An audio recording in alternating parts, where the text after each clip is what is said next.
Evi Marina Amaliawati menikah dengan Teuku Marwan pada Februari 1993. Pasutri yang merupakan warga kota Sabang, Pulau Weh, Aceh ini dikaruniai 2 anak, yakni Teuku M. Ardiansyah dan Cut Nur Marlia. Kedua anak sudah dewasa. Ardiansyah berusia 31, telah bekerja, menikah dan memiliki anak. Sedangkan si bungsu, Cut Nur Marlia alias Lia, berusia 25 tahun.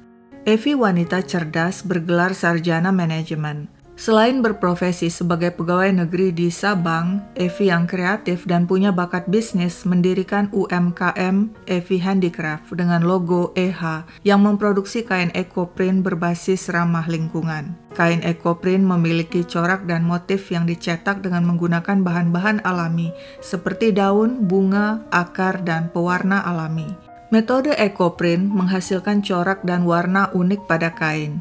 Evi yang pandai menjahit dan mendesain, menjual kain ekoprint itu dan juga membuatnya menjadi busana dan aksesoris seperti jilbab, pakaian wanita dan pria, topi, tas, souvenir, dan lainnya. Toko Evi Handicraft menjadi salah satu toko yang direkomendasikan bagi para wisatawan yang ingin mendapatkan oleh-oleh kerajinan khas Sabang. Evi giat mempromosikan bisnisnya dengan mengikuti berbagai bazar, pameran, show, dan expo. Evi juga aktif berorganisasi, terutama di IPBI atau Ikatan Penata Busana Indonesia Kartini Aceh. Pada tahun 2023, dia dilantik menjadi sekretaris IPBI. Di penghujung tahun, pada bulan Desember 2023, kegiatan Evi padat. Hal itu tampak dari postingannya di medsos. Pada 7 Desember 2023, Evi menghadiri pelantikan DPD Forum Lembaga Pelatihan atau Forlat Vokasi Aceh. Forum tersebut bertujuan menyelenggarakan pelatihan keterampilan guna mengurangi angka pengangguran di Aceh dan membantu mengembangkan UMKM Aceh. Selanjutnya, pada 19 hingga 21 Desember, Evi sibuk mengikuti Ujung Barat Festival di Sabang dengan menampilkan produk Evi Handicraft. Menjelang tutup tahun, pada 27 Desember 2023, Evi mengunggah fotonya tengah diwawancarai dengan caption yang memotivasi. Sebelum tahun 2023 berakhir, aku mau bilang terima kasih untuk semua hal yang berani aku jalani di tahun ini. Nggak banyak yang aku capai, tapi aku tahu aku berproses. Untuk semua tawa dan tangis, jatuh dan bangun, menang dan kalah, terima kasih ya, kita coba lebih baik di tahun depan. Tapi sampai sejauh ini, sejujurnya aku bangga dengan diriku. Kemudian memasuki tahun baru, tepatnya pada 1 Januari 2024, Evi memposting foto pantai yang ramai dikunjungi orang dengan hashtag Selamat Datang Tahun 2024. Masih pada tanggal yang sama, Evi kembali mengunggah video kain ekoprint karyanya. Setelah itu, tidak ada lagi postingan, sebab esoknya, 2 Januari 2024, Evi ditemukan tewas di kamarnya bersimbah darah. Begini ceritanya. Baru saja memasuki tahun baru 2024. Pada 1 Januari, Cut Nur Marlia alias Lia sedang di luar rumah bersama pacarnya Reza. Mereka mengobrol dan ngopi bareng. Ketika malam semakin larut sekitar pukul 11 malam, Lia pulang ke rumah sewaan nomor 13 di kawasan Gampong Kaju, Aceh Besar. Ketika masuk ke rumah, ibunya Evi yang datang berkunjung dari Sabang sudah tidur di kamar. Lia pun masuk ke kamarnya dan tidur. Sekitar pukul 2:30 dini hari, 2 Januari, dia terbangun karena mendengar suara langkah kaki. Karena takut, Lia menghubungi HP sang pacar Reza. Aku dengar suara langkah orang di ruang depan. Tapi Reza menenangkan dan bilang itu hanya imajinasi Lia. Setelah tenang, Lia pun kembali tidur. Namun tak lama kemudian, lagi-lagi Lia terbangun saat mendengar jeritan ibunya. Dia bergegas keluar kamar dan betapa terkejut dirinya melihat seorang pria tidak dikenal memakai penutup wajah dan jas hujan tengah menyerang ibunya. Lia berteriak-teriak minta tolong dan berusaha membantu sang ibu, tapi pria itu menjambak rambutnya dan membenturkan kepalanya berkali-kali ke dinding. Lia jatuh tak sadarkan diri. Sekitar pukul 5 pagi, Lia siuman. Dia langsung mencari ibunya dan menemukan wanita itu telah tewas di kamar tidur bersimbah darah. Lia menjerit minta tolong kepada warga yang langsung menghubungi polisi. Warga gempar dan berkerumun di sekeliling rumah, bertanya-tanya apa yang sebenarnya terjadi. Kabar yang mereka dengar, rumah Lia dimasuki maling yang kemudian membunuh sang ibu Evi yang memergoki. Ketika pihak kepolisian dari Polresta Banda Aceh tiba di TKP, mereka menemukan sebongkah batu berlumuran darah. Juga menemukan sang korban Evi dengan luka berat di bagian kepala. Korban diduga kuat dibunuh oleh seseorang dengan menggunakan sebuah batu yang ditemukan di kamar korban. Demikian penjelasan pihak Polresta Banda Aceh. Kepada polisi, Lia menjelaskan ada maling masuk ke rumahnya dengan mengenakan penutup wajah dan jas hujan lalu menyerang ibunya. Lia mengaku dia sempat pingsan karena si maling membenturkan kepalanya ke dinding. Ketika polisi memeriksa TKP, mereka menemukan beberapa kejanggalan. Tidak ada pintu dan jendela yang rusak. Lalu bagaimana si maling masuk ke dalam rumah? Yang lebih anehnya lagi, tidak satu pun barang hilang. Saat diperiksa, tidak ada harta benda yang hilang. Ponsel maupun perhiasan milik korban juga masih ada, motor juga ada di rumah itu, bahkan kalung juga dikenakan korban, kata pihak Polresta Banda Aceh. Ketika polisi menanyai warga, mereka mengaku saat kejadian tidak mendengar suara apa-apa. Padahal jarak rumah saling berdekatan dan Lia juga mengaku dia berteriak-teriak minta tolong.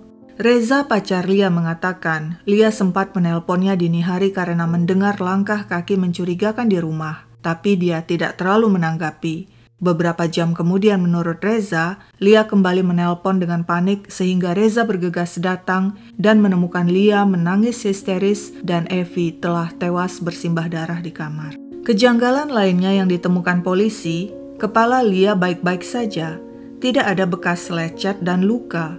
Padahal Lia mengaku maling membenturkan kepalanya berkali-kali ke dinding hingga dirinya pingsan. Dan yang lebih mencurigakan, sidik jari Lia ditemukan di batu yang diduga merupakan senjata pembunuh. Polisi yakin tidak ada maling. Cerita maling hanyalah karangan Lia. Pelaku pembunuhan sesungguhnya adalah gadis itu. Polisi pun menahan Lia yang masih sempat tersenyum saat difoto. Meski pengakuan Lia berbelit dan berubah-ubah, akhirnya gadis itu mengaku telah membunuh dengan cara menghantamkan sebongkah batu yang biasa dipakai mengganjal pintu ke kepala sang ibu berkali-kali. Lia sengaja melakukannya saat sang ibu tidur agar mudah menuntaskan aksinya. Menurut Lia, dia melakukannya seorang diri. Pengakuan Lia tentu saja mengejutkan keluarga dan warga sekitar. Ada warga yang mengatakan Lia ramah, tapi ada juga informasi yang menyebutkan Lia temperamental. Amarahnya gampang tersulut karena hal-hal kecil. Siapakah sebenarnya Cut Nur Marlia alias Lia? Mengapa dia begitu keji membunuh ibu kandungnya sendiri? Lia berasal dari keluarga terpelajar. Dirinya juga terpelajar.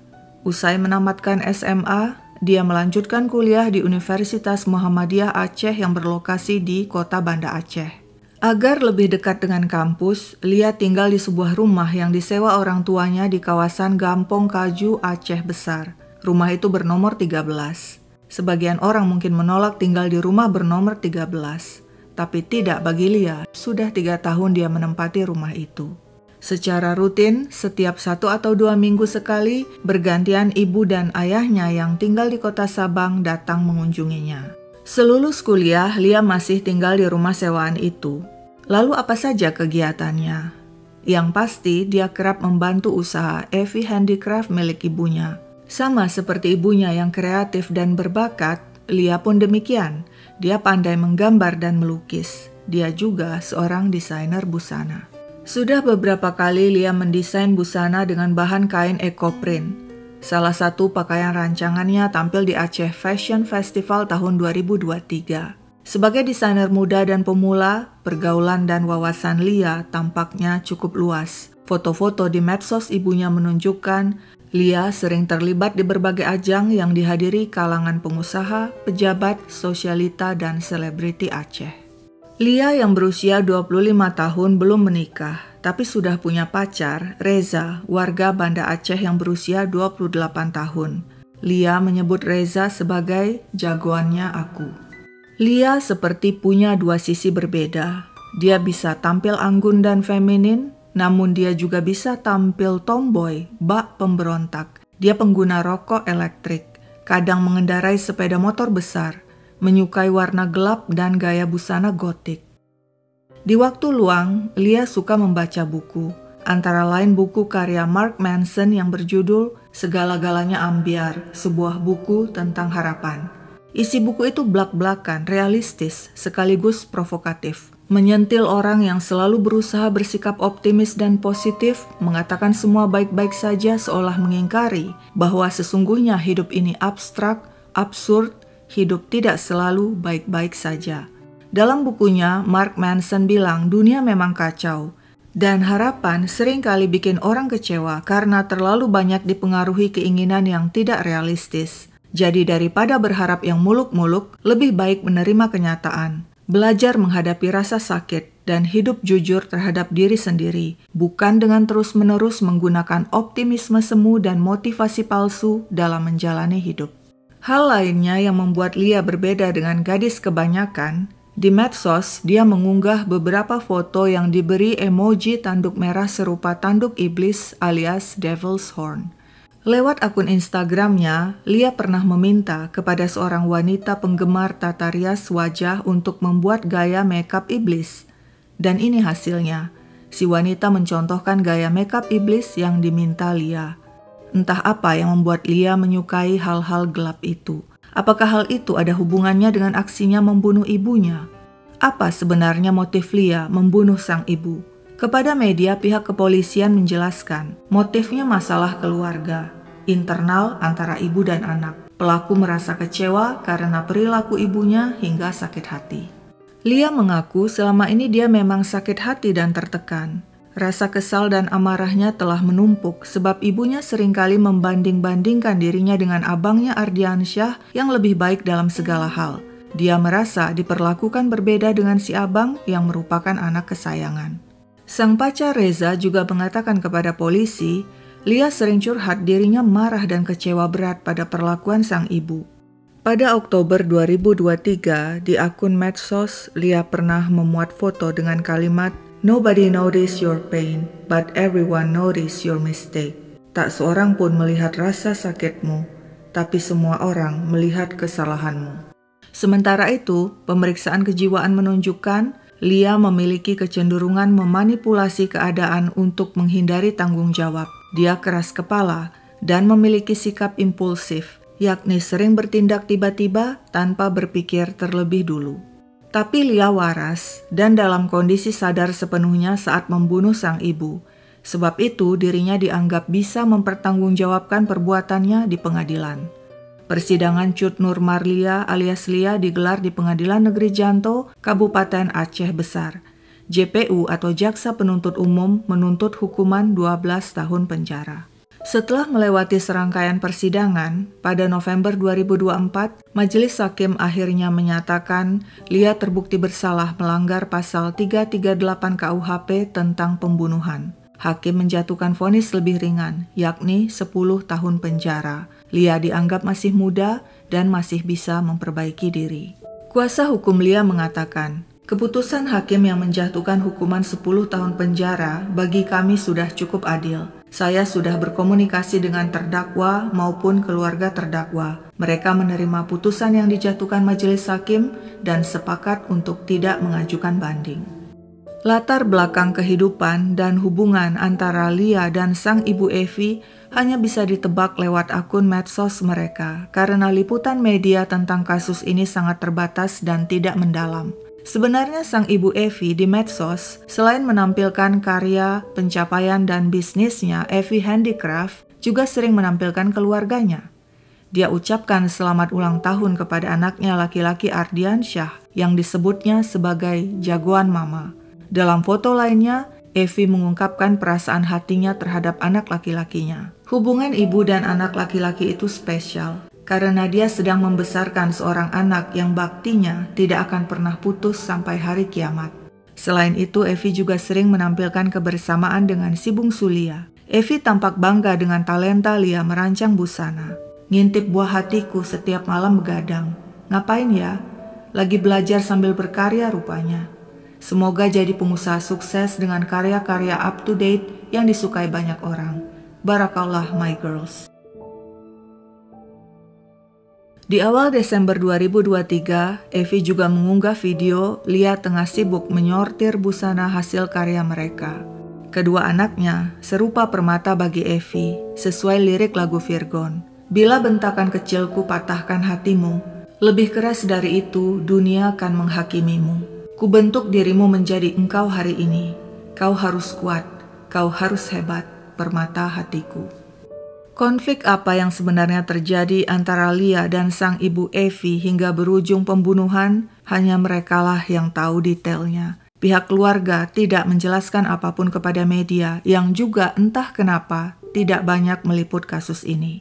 Ada satu postingan Evi berisi sebuah kutipan. Ketika seorang anak bertanya kepada ibunya, "Ibu, adakah rasa sakit melebihi sakitnya saat melahirkan?"